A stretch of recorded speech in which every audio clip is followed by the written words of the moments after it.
3-point plan. Law is getting stripped out entirely. Nobody cares. I don't care to do it.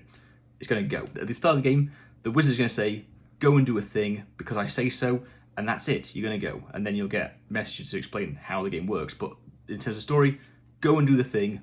That's your job. Second off, I'm going to strip out the sort of movement on the world map. It doesn't matter. Like running around in circles on the world map, who cares? I'm just going to stick nodes in. Nodes between towns can be events or combat.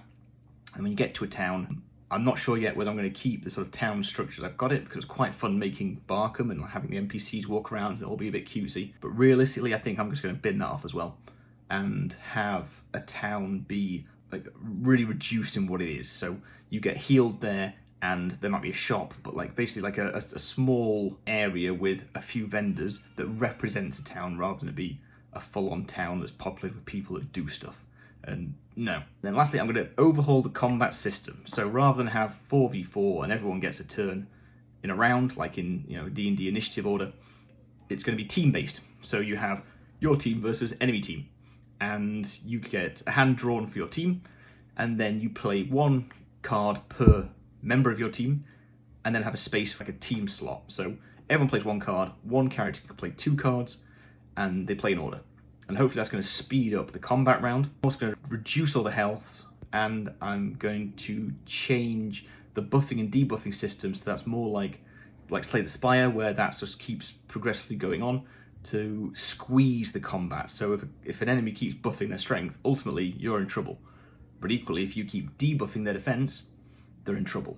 If both those things happen, it'll balance out. But then you're wasting your actions that you could be doing damage or whatever, who cares?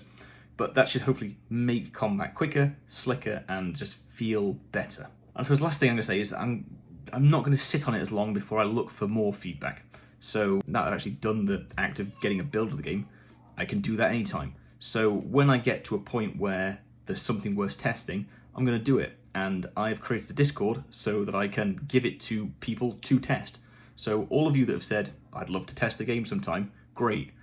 Money where your mouth is time, join the Discord, and once I've done the things I mentioned earlier, I'm going to put a build out, and you can test it, and give me immediate feedback on what's good or not good about it. I need that, I think, so I'm creating a Discord, I've linked it in the video description, please join it. I think that's everything. Back to it.